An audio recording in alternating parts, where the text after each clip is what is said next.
All right. It is March 24th. We're in the last week of the first quarter. I mean, we still have Monday of next week, but we're essentially have a week left in the first quarter of this year. And it feels like the year just started. So for those of you that aren't at your goal where you want to be, it's okay because real estate has a seasonality to it, right? There's seasons just like there's seasons in the weather. And for us in the Valley, and for really anybody in the US for that matter, we show that when tax returns started getting processed, there's a lot more buyers and a lot more sellers in the market. And so if you are not where you want to be, that's perfectly fine because April kicks off our really booming real estate season. And it goes from April. It usually starts to pick up sometimes around February, March, but it really gets really kind of like in fifth gear all the way going in April, and it usually goes all the way through September.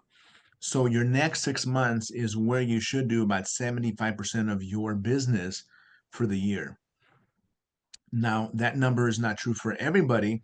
We have agents that are great at prospecting that don't really have a down season because they create their own business throughout the year. But for the majority of real estate agents, I would say for about 80% of real estate agents, they will make most of their money in the next 6 months. And so I'm telling you this because if you're not where you want to be, if you're feeling a little bit like your wheels are spinning, if you're feeling a little bit burnt out, if you feel a little bit like I need a deal, that's perfectly normal. You are feeling exactly the way you should be going into the end of the third month of the first quarter or the third month of the year. And so don't get stressed out, but rather start paying attention to what you're doing now more than ever and really start taking it serious because the next 6 months is where you should make 75% of your income for the year is in the next 6 months. And so let's roll. Let's go with today's class. So today's class is really going over a couple of different things. We're going to start with the ABCs of real estate. Let me make this a little bigger on the screen. All right, so the ABCs of failure in real estate. I didn't want to put the word failure on the email, but this is just some of the basics to kind of look out for. I don't care how long you've been in the real estate business. Sometimes we could all use these reminders. And so take this with a grain of salt. I'm not picking on anybody in particular at all. This is rather just a training that I've done for years and something that was shared with me when I got started about 5 years after I got started in real estate. I wish I would have learned this when I first got started in real estate, but just some basic reminders about real estate and things you want to avoid and some of the things that you want to start doing and get better at. So number one, arguing with a seller is a great way to just ruin some business, right? Don't argue with your sellers or the buyer for that matter. Don't argue with your clients. It doesn't matter if they're wrong. It doesn't serve the purpose. And the purpose is that you are there to provide a service for your client.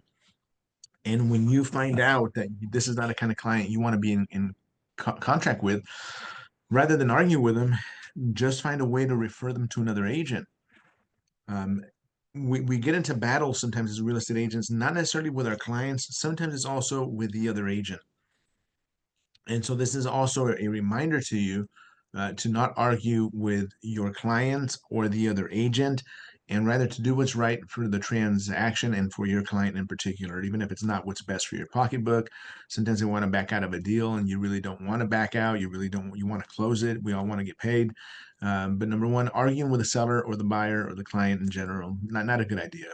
Arguing with the agent on the other side, sometimes it's required, sometimes it's needed, but in general, also not a good idea. And when you have an agent on the other side that's just not being cooperative or being too pushy or a bully or just, doing the wrong thing, get your manager involved, get me involved, and we'll try to help you out. Number two, carelessness in dress, appearance, in speech habits, or sales presentation. Look, have you guys ever been somewhere and been helped by somebody who's new at their job? Um, this morning I just randomly picked up some donuts for the office on the way in. Just, I just came back from a 1 week vacation. And so just figured why not bring some donuts? And I noticed that the donut shop that I like to go to in Visalia, they have this new person. About a month ago when I went in, she was being trained. She couldn't do anything on her own. This is a donut shop, by the way. She had to watch, one of the owners that was teaching her. And today, I go in about a month later, now she can help me all on her own. And she still got a couple of things wrong, but it was just neither here or there. The purpose of it is even in selling donuts, she had to, follow her manager around, or the owner of the shop, for about 2 weeks. And then just recently, apparently, she's been able to kind of do things on her own and use a register and kind of do everything on her own. In real estate, people get licensed and they go out and start doing real estate without any real training sometimes, because they have the confidence that they know what they're doing, which is a lot of times why they end up in real estate, because they have that self confidence, which is great to have. But you are not just promoting yourself as an individual, as an entrepreneur, as somebody who owns their own business. You're also in business with us at Century 21. So use us, use the brand. We're here for you. And make sure that when people see you, that your first impression is a professional one. The way you look, the way you speak, make sure you're not using profanity, make sure that you sound professional. And so, in going over some of the scripts later today, you'll be able to have better sales conversations with your customers. And so, be more professional. How many of you had, customer service when somebody was brand new and it was not the great service, but it was okay because you could tell that they were new, and so you gave them the benefit of the doubt? Well, when it comes to real estate, people don't want to give you the benefit of the doubt. They will trust you, and you until you give them a reason not to, but they really hope that you know what you're doing. And it can be a very expensive lesson if you make a legal mistake. And so, get us involved. You're in business for yourself, but not by yourself. So don't be careless in your dress. Make sure you're professional, and use us as your managers to help you out. Number three, failing to follow through after the sale by keeping in touch with your clients. This is a big one. We spend hours and hours trying to get a deal going. Then we have a customer, and people say, man, that was one of my customers in the past. No, once they're your customer, keep them. How many of you like Starbucks? How many of you get on the app? How many of you get messages on the app? Hey, we got this special, we got this going. They keep in contact with you constantly, and they're a coffee business. You're selling real estate. Once they trust you and use you to buy, sell, or invest in real estate, you should be better than a Starbucks app at communicating with them and keeping in constant contact with them, and sending them a couple of things a year to just keep in communication so they don't forget about you, and use some of the stuff that we have. I mean, it's $7 a year for them to get, a few postcards, a couple of a calendar, and then a couple of magazines sent to them automatically. $7 a year, and the system within Century 21 will do it all for you. If you register your customer, even if they're just not a customer yet, but somebody you're working with, hoping that they'll be a customer, like Dodgers offices, you can do that for them. Put them on that drip campaign where they get a magazine, a couple postcards from you every single year. It's going to be something like $50 for the next 7 years. $58, I think, is what it costs. So, anyways, number three, failing to follow through after the sale. Be better than the apps. If McDonald's is using the app, Taco Bell, if all these companies are using apps to keep you, how many of you use your Target app and then just drive through and pick it up, right? It's convenience factor. It is your job to keep in contact with your customers, and they're not a past customer. Once they're your customer for life until you lose them. Number four, half-hearted selling due to the lack of faith in the property, or in selling as a career, or possibly in yourself. Look, you can't do this business half-heartedly. It is easy to get burnt out. It is easy to have a hard day, to have one of those days where you just don't feel like doing much, where you feel like you're doubting yourself and whether this is the right business for you. That's all normal. Particularly coming out of the last 2 years that we've had a couple of tough years in real estate, and so you can't do this half-hearted. You really got to believe in yourself. You really got to start doing the work. You got to start practicing the scripts. You got to learn how the contracts work. You should learn the contract inside and out. Is my number one advice to all new agents. Learn the contract, learn the forms. As soon as you know them inside and out, you will have so much self-confidence in yourself that you're going to do the right thing, that nobody will stop you. So again, you can't do this half-heartedly. If you're feeling a little bit that way, please reach out to your manager, or reach out to me, and we'll work with you. Kind of get your state of mind and your frame of mind, so that we can help you get maybe more confidence or understanding of where you're at and some of your challenges. But you got to really believe in yourself, and you got to really, it's showtime. You got to do everything that you can to do what's right for your customer. That's number four. Number five, interrupting the customer. Talking too much is as bad as talking too little, and it's doing that middle ground. So I have ADHD, it's just attention deficit hyper disorder. It's part of the way my brain works. It's the reason I don't drink coffee. It's also another reason that I don't drink alcohol or smoke, right? It's one of those things where it just doesn't work good for me on a personal level. And what that happens for me is, for example, caffeine gives me a headache, where most of you drink caffeine or coffee to just kind of get that little bit of a boost. It does the opposite for me. And so I bring this up because my ADHD has been something that I've worked with over the years to not interrupt customers. I have to remember to not interrupt them. Even when you're talking to me, any of you call me, I have to make sure that I listen with the intent of understanding what you're saying, not with the intent of giving you an answer, which is how most of us listen, is just to give an answer instead of really understanding. And so interrupting the customer is not a good idea. Make sure that you repeat the question back to them to make sure you understood it right, and that you give them a solid answer, and that you confirm that answered their question for them. Try not to interrupt them. For those of you that also have ADHD or something similar to that, interrupting might be normal. You may not realize that you're doing it, but work on doing it less, and then eventually not doing it at all. You can get your point across as soon as they're done speaking, but let them finish. Number 6, joyriding and wasting time and money. Hey, look, this business is a whole bunch of fun. People love going out to the events that are put on by the association and everything else, or just with some of your coworkers and having a 2-hour lunch. Sometimes it's a liquid lunch, and then going out and looking at houses, and just all of a sudden it becomes just a social work, and not really getting your work done. And so number 6, joyriding and wasting time and money. Look, I want you to network. I want you to network with agents within the company and with agents outside of our company that are doing stuff with the board. We want you to do that, but we don't want you to do that to the detriment of your business. And so you should go out and look at new construction. And if you did it this week, if you guys, it's Monday, if you committed by this weekend, you could look at all new construction in your city or town, regardless of the size of your city or town. You can be done with all new construction by the end of the week. Is there a reason to do it again next week? Not necessarily. I mean, you should do that about every 45 to 60 days to make sure you know what the builders are doing. You should go to in Visalia, the Thursday morning MLS meetings. In Porterville, it's on Tuesdays, and Tulare, it's on Wednesdays.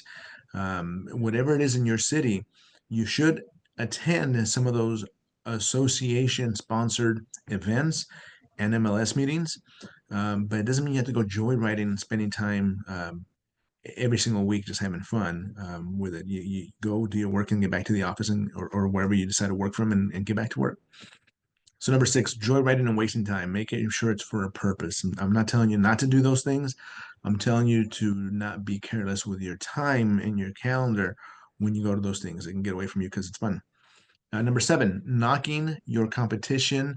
It's always bad. Look, if you're at a listing appointment, or you're working with a buyer that's doesn't know what agent they're going to work with, because now agents have to pay you. Potentially, buyers may have to pay you as their agent. Now they're going to be maybe a little bit more particular about who they choose to work with, right? Kind of like a seller has always been. And so don't knock on, or beat up on, or talk poorly about your competition or the other agents, especially if they're with a company. Don't do that. You should never do it regardless of what company they're with. But it's one of those rule of thumbs. Don't talk negatively about people. And that's number 7. Knocking your competition always makes you look bad. It's not something good. And so if you don't have anything nice to say, don't say anything at all. Number 8. Let's go here with number 8. Sorry, let me go back to share my screen again. All right, can you guys see it? Have you guys been able to see it this whole time, or not at all? No one has said anything, so I'm hoping you guys can see it. So we started here with number 1, number 2, number 3, number 4, number 5, number 6, number 7 was knocking your competition. Number 8, losing control of the interview is one of those with one of those rambling nonstop buyers, clients, or sellers. Losing control of the interview to one of those rambling nonstop buyers is something that's very easy to do, or rambling nonstop clients. You take control of the interview process, or the sales presentation, or the interview present, or the listing presentation, by doing one thing: by listening. I guess it's 2 things. Number 1, it's listening, and then the second part of that, and the most important part of that, is asking questions. You want to direct the conversation where it needs to go by asking questions. The more questions you ask, the better questions you ask, the better quality questions you ask, the more you'll find out about what your client truly needs, whether they're a buyer, a seller, or an investor. There's a reason that they want to buy, sell, or invest. And so you have to ask questions around that so you understand their motivation for it. And so your questions should not be like an interrogation, but rather an understanding type of questioning, where it comes off naturally like, hey, Mr. Seller, why do you want to sell your home? Well, I love my home, but we found out over time that it's too small. We really want something a little bit bigger. The summers here are really hot, and I would like to have something with a pool. And I look at what it costs to put a pool in, and I would much rather go buy a house that really fits our needs, that's a little bit larger and has a pool. It just makes more sense. I don't want to invest $40,000, $50,000 or more into a pool in my backyard when overall the house feels too small. And so when you start asking questions like this, you'll get a really good understanding of what's motivating them, and then you can start looking at it, and you pull out all of the reasons for it, right? And so losing control of the interview to one of those rambling nonstop clients, number 8, is something that's very easy to do. But again, through asking the proper questions, the motivational questions, the understanding questions, it allows you to take control, because now people love talking about themselves or what they're trying to accomplish. And as soon as you make those questions feel that way to them, then you'll be better off, right? They'll start wanting to answer you. The scenario that I gave you is one that's a very common scenario in the Valley, because it is really hot in the summer. And a lot of people don't want to put 50, 60, 70, $80,000 into a pool in their backyard, especially if it's already something that doesn't feel right for them. They'd rather just sell it and buy the next one. Number 9, making the same mistake twice instead of learning from it the first time. That's number 9. They say life can be a brutal teacher because it gives you the test first and the lesson later. And so that's kind of what happens in life, is when you make a mistake, then you'll feel the pain of making that mistake, but then you'll learn not to do that again, hopefully, especially if it's been painful enough, right? And so in real estate, making a mistake can sometimes cost you a lot of money. Luckily, most of us are fortunate to not get sued, but it's something that we get threatened with constantly in real estate. And so because we do, 1,200 to 1,500 transactions this year alone, that's a lot of opportunities for people to be upset with us as a company or an agent and try to sue us or threaten lawsuits. And so we, man, let me just tell you, it is it is just a fact of life that we live in California. It's a very litigious state. People will sue you for no reason at all, whether you deserve it or not, and you got to defend yourself, right? And so, number 9, making the same mistake twice instead of learning from it the first time. Just learn from the mistakes. If something happens and it gets legal, get your manager involved. They'll get Mike and I involved, and we'll figure out a solution. If there is a solution, it can be figured out, and we'll be there with you and lead you the right way. Um, but just learn from your mistakes, and hopefully your mistakes don't cause a legal situation for you. But pay attention to the lessons that you've learned in life, and learn from them. Number 10, neglecting to plan your presentation. Look, uh, I used to hate public speaking. It was like pulling teeth. A lot of people say they would rather die than to speak in public, and they have that much fear of speaking in public. It is not most people's favorite thing to do. And so I say that over years of practice of just having to do presentations and working with customers, I've gotten pretty good at speaking in public and doing presentations. And now that I've done the listing presentation, hundreds and not thousands of times, or at least 1,000 times, I've definitely done it hundreds and hundreds of times. There's a certain confidence where I can just kind of, number 10 is not that I neglect to plan a presentation now. If I were going to do a listing presentation, is that I know it so well, I think I can wing it because I've have 10,000 hours of practice with it, and because I was so nervous about it that I didn't want to do a presentation until I absolutely felt comfortable with it, that I just practiced and practiced and practiced and read it and watched videos and read it again and watched videos. And then like, okay, I would do it, and I would do it in my head, and I would read it, and I would do it out loud to myself. Then I would do it for a few people, and I'm like, okay, or for one agent, and like, hey, give me your feedback. But because I had a fear of failing publicly, I practiced a lot privately before I did presentations. So For you, do not neglect to plan your buyer presentation, your listing presentation, whatever presentation you're working on. Work on it in private to where you have enough confidence to not fail and just go out there and do it.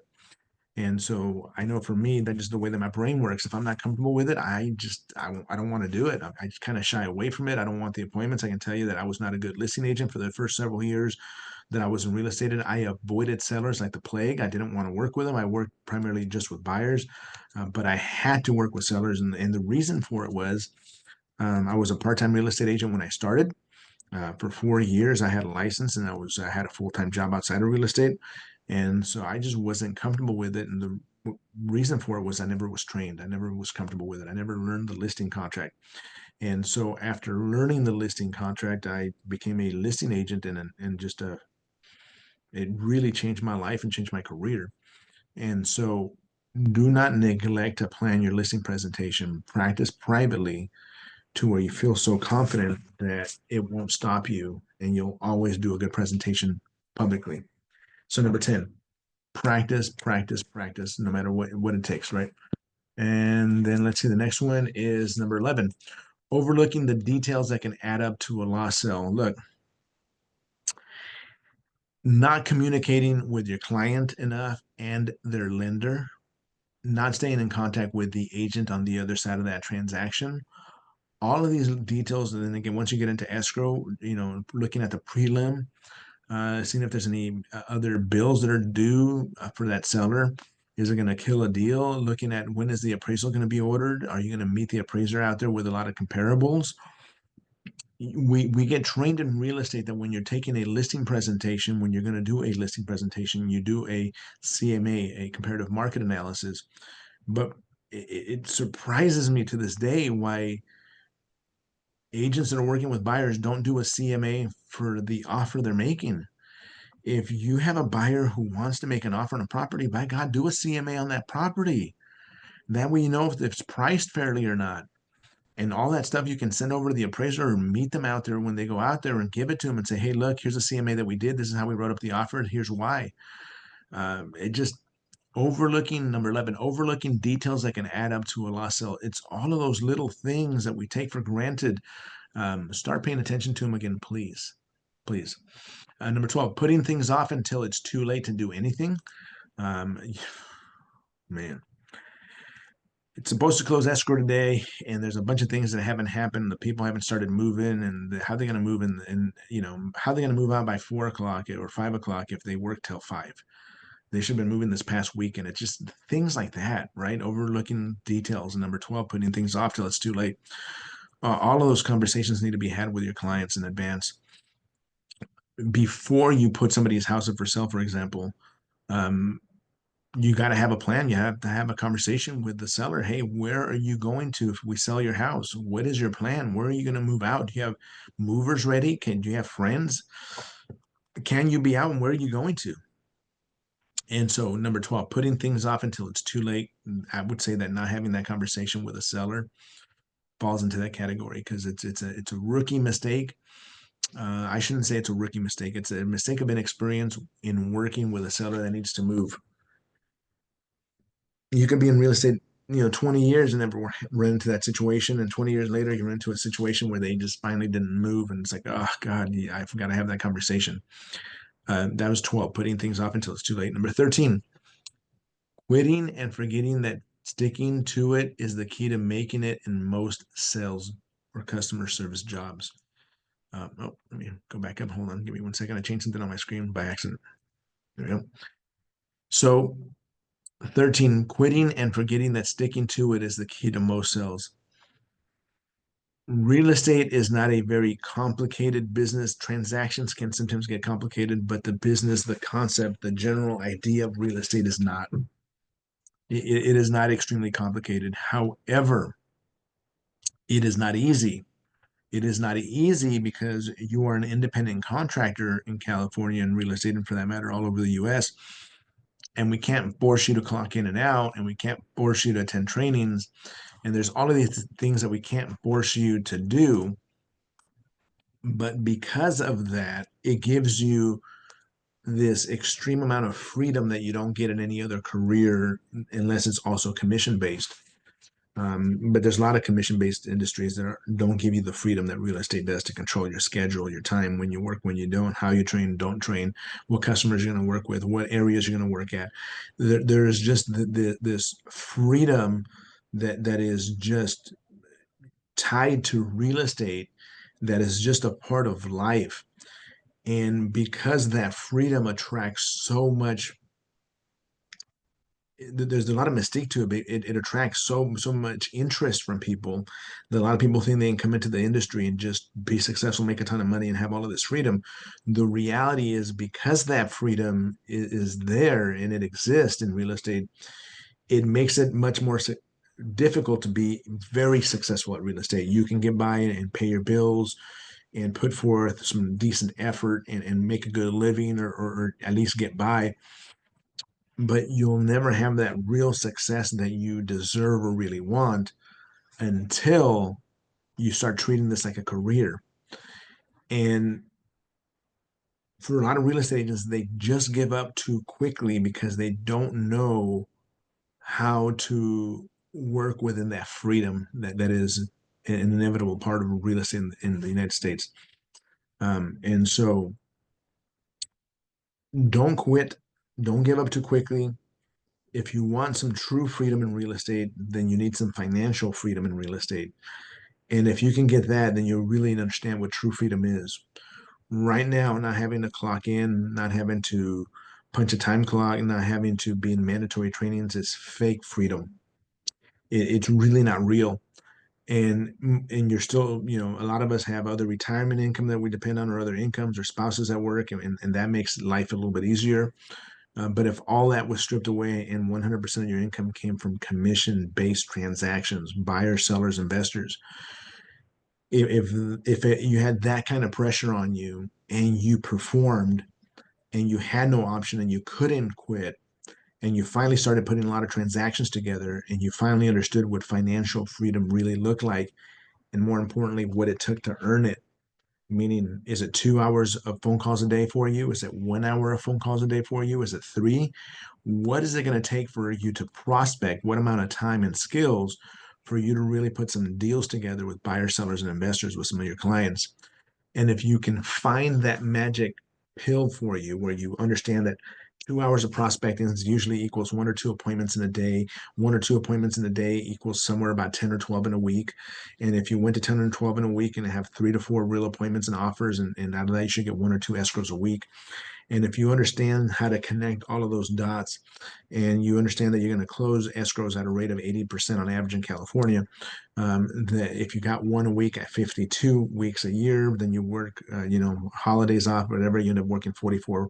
That gets you about 40 transactions a year. All of a sudden, it is life changing, because the reality is most real estate agents are doing one deal a month or less, right?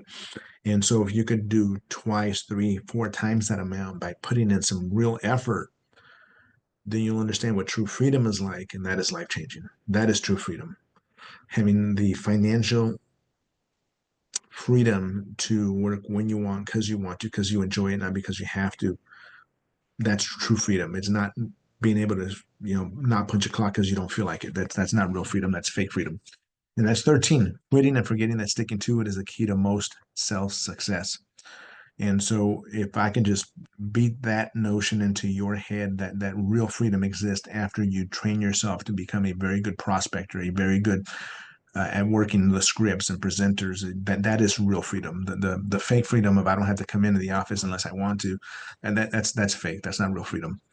So work on that. Number 14, relaxing on the job and forgetting you make more sales when you're hustling. Look, for me, when I'm extremely busy, when I'm behind the eight ball, when I got to get really going, when I'm pushing, when I'm selling, when I'm stressed, when I just got a lot of things going, I seem to be working on all cylinders. I love that kind of pressure. And I work more effectively and I work better, and I feel like I'm working and everything is going and I'm doing a bunch of stuff. And I just love being in that zone. And so a lot of us don't get in that zone because we don't know what that feels like. We've never really gotten there before, or we just like to relax too much on the job. Get into your zone, figure out where your zone is. What does it take for you to be really effective? Look, maybe being in the zone for you means you work 2 hours a day, but you hustle those 2 hours. Maybe you want that freedom, but you got 2 hours and you got two dedicated hours to make your phone calls, your prospecting, your appointments. And in those 2 hours, you don't let anybody interrupt you and you get that done and you're in the zone and you do not allow people to take you out of your zone. What that is for you, I can't tell you. I can't tell you if it's 1 hour a day, 90 minutes a day, 2 hours a day, but you got to hustle. You got to get in the zone and you got to just turn everything else off and focus on prospecting and working with your clients and finding deals. A minimum, I would say, of 90 minutes a day. If you're not doing this 90 minutes a day, what are you doing? Most people go and clock in 8 to 10 hours a day, six if they're part timers. I'm asking for 90 minutes, but whatever it is, relaxing on the job and forgetting that you make more sales when you're hustling. Number 15, stubbornness and clinging to old ideas and refusing to try brand new ones. Real estate is always changing, life is always changing. There was this hyper change because of COVID, where certain demographics and populations of certain age groups, and we're talking more of the mature groups, were forced to go online during COVID to learn ways to communicate with their cell phones, with their computer systems, to do online purchases and orders because of COVID. And now you have generation after generation after generation where everybody is working on their phones and their phone has given them instant freedom. But they somehow have learned the freedoms and how to use that, but they won't try a brand new app for real estate, or they won't try a customer management system, a CMS, or get yourself a database. Stop being stubborn about having a database for your real estate clients. It should be a dashboard where you have all your customers, everybody that's on your phone lives within this dashboard, and you communicate with them effectively daily, weekly, monthly, whatever it is for you, and stop being stubborn. You're learning new contracts all the time. You're learning brand new things. You're buying new cars with new gadgets in them. You've learned new phones. Everybody was on a flip phone at one point. Now everybody has these phones that don't have a flip function to them. People used to just open them and that's how they answered their phone. Now they've had to learn new technology, but for some reason they don't want to learn new technology when it comes to real estate. Stop being stubborn. Learn Moxie Works, learn Moxie Presents, learn everything within the Moxie platform. Make the technology work for you. It's been around now for several years, and some of you are still not using it. And so stop being stubborn. Start learning Moxie Works. My God, it's there. It's part of the system that other agents wish they could afford to have. Here you have it essentially free of charge, right? It's part of the franchise, and you're not using it. So stop being stubborn with it. Number 16, timidity, timid. I guess that's the word, timidity, being timid. Timidity and its outward show of worriness, nervousness, stage fright can block you from being successful in real estate, can block you from doing listing presentations, can block you from working with buyers effectively. And so it is okay to be timid. Some people just have that timid part of their personality. It's just part of how you are, how you're wired, how you were made, how you were born, how you were raised. It is part of you, and there is nothing wrong with it. However, what I am saying is to work out of being timid if you want to be really successful in real estate. Look, if you're super timid and you're never going to be that, but you're great at contracts and paperwork, maybe you become a transaction coordinator or one of our legal compliance people, right? It's okay to be timid, right? Sometimes a timid person's what's best in that other sphere of real estate that people need, which is transaction coordinators or legal keeping the paperwork in order. But if you want to be in sales, if you want to be in the true glory of real estate, of having that financial freedom or the ability to make that financial freedom, you got to be in the sales part of it, buying, selling, and investing. And so you got to work on not being as timid and how to get out of your comfort zone. And so again, the more you do it, the more you practice in private on how to present, how to work with buyers, the more you do that, the more comfortable you get with the paperwork, the less you're going to worry about it, the less nervous you're going to be, the less stage fright you're going to have, and it's not going to block you anymore because you're so comfortable with it. And that's being timid, number 16. Number 17, unreliability that gives you the name of someone who cannot be counted on. I hope it's not you, and if it's you, it's okay. But do you have that friend or family member that's always going to be late to events? Is going to say they're going to go, but they don't show up. They don't know how to say no, so they'll say, "Yeah, I'll be there," but then they don't show up. And at some point, you're like, "Yeah, they're not going to show up." They just say that. You don't want that unreliability reputation to follow you in real estate. And oftentimes, in the majority of the times, it's not that you're not reliable. It's not that you don't want to do the right thing. It's just that you have an issue with saying no. And so learn to say no in life, learn to say no in real estate, learn to say no with your friends, and learn to say no with your family. If you don't feel like going, just say, "Hey, you know what? I love to go. Sounds like fun." Or maybe you don't even say, "I love to go." Maybe like, "Hey, you know what? It sounds like fun, but I got a lot of stuff on my plate right now. I won't be able to make it. Thank you for the invite. Maybe next time." And now they're like, "Oh, okay. Hey, you know what? Maybe I'll invite them next time." They said they had other stuff going on. And so work on just saying no more. You want to protect your image, your reputation in real estate more than anything, because you can take 5, 10, 15, 20, 30 years building your reputation and ruin it like that. And so protect your reputation, do the right thing, be transparent, learn to say no, understand that saying no is okay, right? So unreliability, that gives you the name of someone who can be counted on. You don't want that. Number 17 was that. Number 18 is vanity makes a bad impression and keeps you from accepting helpful criticism. Earlier, I was telling you guys that I want you to work on your professional appearance and to look good. And now I'm telling you that vanity can be bad. There's a fine line. We want you to look professional. We want you to look great, but we don't want you to be like, "Oh God, I got to smear on makeup. Now I got to go back inside and fix it. And now you're going to be 30 minutes late to an appointment because it has to be perfect." That's not what we're saying. Nothing is perfect in life. And so being overly vain can hurt you. It can make you look like an egomaniac. And so you definitely don't want to be too vain in real estate, but you want to be professional, but not too vain. And so walk that fine line. Number 19, weakness on the fundamentals of good salesmanship. Look, it's customer service. Do the right thing for your customer. Also, keep in mind to do the right thing by the contract, because some customers who don't understand the legal aspect of it will sometimes ask you to do things that are not right legally or just plain illegal. And it'll be your job to understand the difference and to be able to explain it to them. And so do not have a weakness on the fundamentals of good salesmanship. So that's one. It's understanding what's right, what's wrong, doing what's right for your customer and the contract, keeping them out of legal trouble. But fundamentals of good salesmanship are this: it's overcoming the objections that you're going to get. And you overcome the objections by this one thing: asking the right questions. You got to get better at asking better questions, the right questions, the questions that are going to lead to why they want to do something in the first place. And that is a fundamental of good salesmanship, also to have good customer service. But you have to first understand why they want to do something and how it changes their life. And I remember, 30 years ago, probably now. Yeah, about 25 years ago, actually. I'm just doing some math in my head.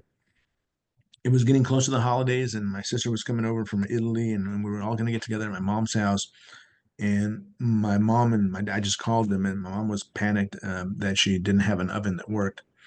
And what happened is that they used their oven for storage. They have a small kitchen, and they had taken everything out of the oven. One of my brothers was cooking something. They took everything out of the oven to use it to cook, but underneath the oven, there's a broiler on the bottom. That's another little small. At least my parents' oven had it, where you could put other things like warmers and things into there. Well, there was some stuff down there that melted, and now the oven couldn't be used, and it was the holidays, and so we knew we needed to replace it because it was a holiday. You got to cook some turkey. You got to throw it in the oven, and so I went with my dad to buy a new oven.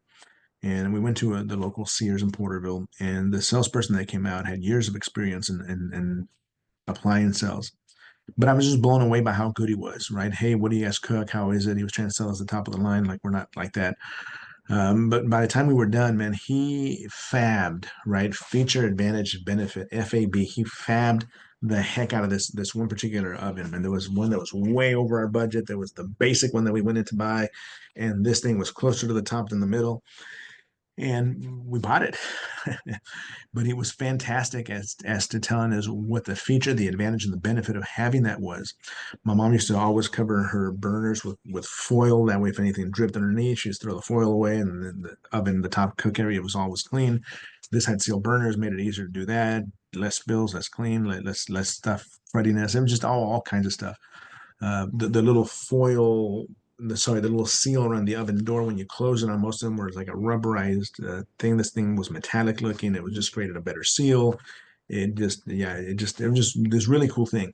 It was an experience that I never forgot about buying a freaking oven. We sell houses, and this guy was doing a better job was selling ovens and appliances than most people did in real estate. He understood his product so well. And the fundamental there, a second fundamental there was to know the benefits and how it can change their life. But if you don't know what they need by asking the right questions, then how can you help them? So, number one, learn to ask good motivational questions. Number two, do what's right for the client and what's right by the contract. Number three, follow up, be respectful. Those are some great basic fundamentals of salesmanship, is to first understand and then to tell them the features and advantage of what you're going to do and why it's a benefit to them. And then number three is just take care of them, and then take care of them all the way through, even after they sell. They're not a previous customer, they're an always customer, and you should always keep them in your database. Number 20, X marks the spot where you lost those qualities found in successful salespeople. The initiative, the ambition, the perseverance. What is it? As we read through this was all included in this morning's email. So if you got this morning's emails, you have this and you have the scripts that were attached to it. Go through it, find out where your weak spots are at. We all have them. I have my own. And then start working on those, working on them in private. And then if you need some help, call me up, send me an email, send me a text. We'll help you get better at it. So always continue to improve your skill set to be a better person or a better real estate professional. And that's number 20. Here's a 30-day work plan that I want to just really simple work plan that I guarantee some success if you do this for yourself. If you're feeling like you don't have all of the traction that you want right now, most people in the last 2 years have had a struggle. It's been a tough 2 years. And so here is a 30-day work plan that will work for anybody, whether you're in the business brand new or whether you've been doing this for a while. It is an oversimplified 30-day business plan and work plan. This is just things that I want to give you ideas of what you could do in the next 30 days to jumpstart your business. And anytime you feel like you need to jumpstart or find another transaction, do the things contained on this page and it will work. It always has, it always will, because what's on the page is basic in how it sounds and looks, but it's actually difficult to do. To do this for the next 30 days would be really hard on most people, but if you did it, you will have success. And let me give you an example. Number one, knock on 10 doors a day. It's your neighborhood. When was the last time you knocked on your neighbor's door? Just out of, you say, hey, look, I'm a local real estate agent, or do a flyer, do a CMA for your neighborhood. Here's what's sold in the last 90 days in our neighborhood. Here's what's sold since January 1st. Here's what was put on the market. There was 7 properties put on the market. Out of those 7, 5 closed. Out of those 5 that closed, here are the prices. Here are the prices per square foot. I'm your local real estate agent. I live down the street. I live over on ABC Street on house number 5, whatever it is. Do that 10 days, 5 days a week for 5 weeks. Boom, you got it Monday through Friday, or you can do Wednesday through Sunday. But do it 5 days a week. If another one is 10 cold telephone calls a day. Go through your phone, go through the phone book, go through the white pages, go start calling other businesses. Do that for 5 days. 2 FSBOs a week. Go drive around. You see a FSBO, knock on it. Call the phone number, go to FSBO.com. I don't care if you go to FSBO.com and there's not a FSBO in your state, sorry, in your town. There's going to be a FSBO somewhere in your state. You're licensed in the entire state. Call the FSBO. If you get an appointment, refer it out to a local agent. Get a referral commission. Just get the practice. Great way to practice on a FSBO is out of area FSBOs. Why not? They're not going to hurt you. They're far away. Number 4, 2 expired listings per week for 4 weeks. Front door must be home. You got to knock on the door, and this is you going to the door of the expired and saying, hey, I noticed that 6 months ago you were trying to sell your house. Yeah, back like in November, you were trying to sell your homes. It was tough during the holidays. It didn't sell. Do you still want to sell? Great. Let me see what I can do for you. Number 5, preview 10 listings a week for 4 weeks. Look, 10 listings a week, whether they're resale or brand new construction. Go look at new construction everywhere. All of you should be looking at new construction, because new construction right now is some of the best deals out there, because they're giving a lot of incentives. The majority of the builders are giving some sort of incentive, closing cost incentive to buyers. Sometimes they're buying the rate down, and it is a great way because they're going to pay you the commission and the buyer doesn't have to come up with it. And so it's just easier transactions right now is working with a lot of brand new construction builders. Why not? And also preview the ones through your local association if they're doing an MLS meeting. Number 6, hold 2 good open houses in the next 4 weeks. You have 4 weeks this month. Pick out 2 Fridays, 2 Saturdays, 2 Sundays, whatever it is for you. I would recommend Saturday mornings. Do it for about 2.5 hours, and that's it. You do it for 2.5 hours, then you got half an hour setup, half an hour takedown. That's about 3 hours of your weekend. But do good open houses. That's when you knock on doors the weekend before. So the week before, hey, I'm gonna be over at this house this weekend. If it doesn't sell, I'm gonna be there. The first hour is only for neighbors. Please come and see me. Here you go. You may have a chance to win a Starbucks card, a Target card, a gas card, whatever it is. Just get people in the door. These activities will take you 5 to 6 hours a day per week. If you did this, you will talk to approximately 520 people a day, a week, in that 5-week period. If you spoke to 520 people at 10% return, that would be 52 people and prospects that would be interested in real estate. If you got a 5% return, that's going to be right at about 26 people that are interested in real estate.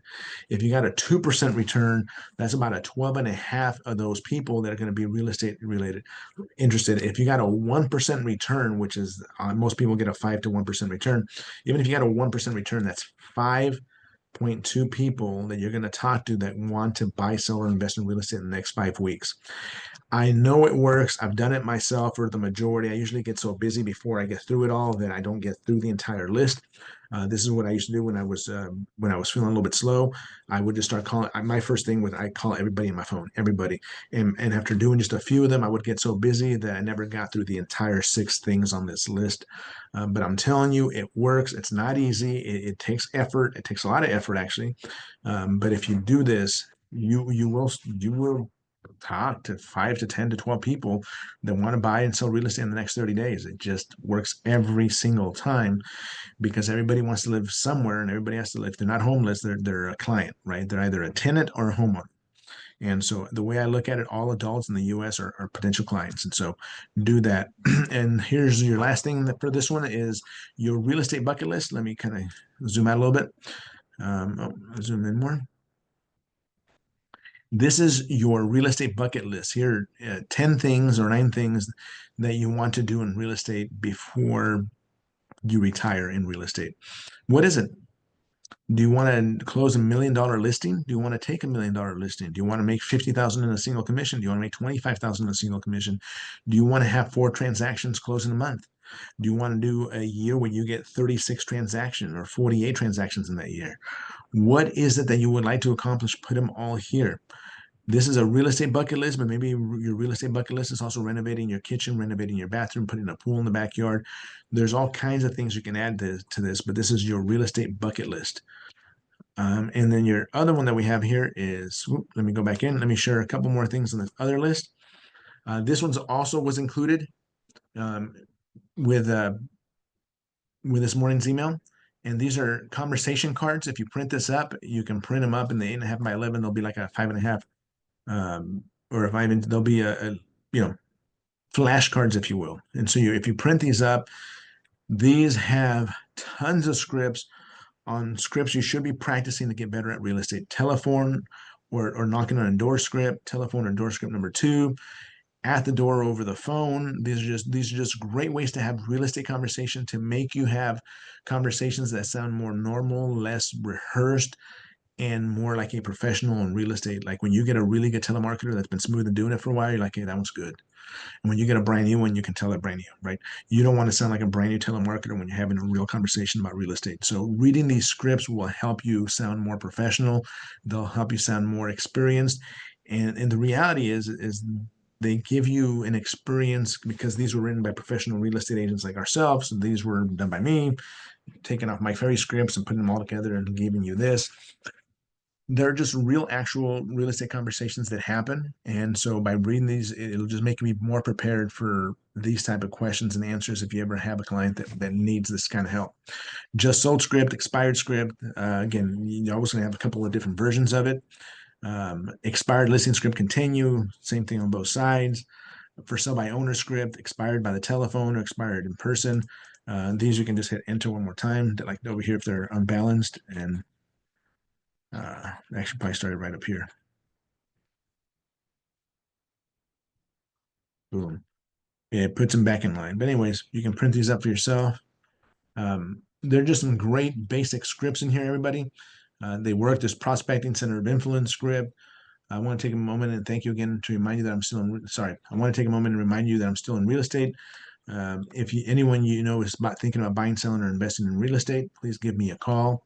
There's just a ton of them. It's there's a ton.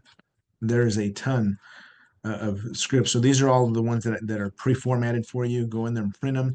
Again, they're like little flashcards, and you can just put them on a keyring binder, print them up, or save them to your computer and practice them. There's ways to present the offer even. There's just so many really cool things that are in here that I wanted to make sure that I shared with all of you guys. Please take some time to become a better real estate professional. Again, the benefit is going to be mostly to you. Yes, we benefit as a company. When you do more business, we get more business, right?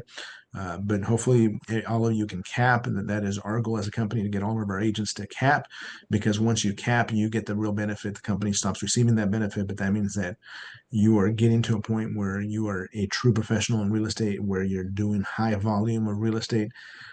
It's like 15 transactions plus is what it takes to cap in this. Some people are capping like at 10 or 12 transactions because they're doing a lot of high-end deals, but on average, about 14 to 15 transactions.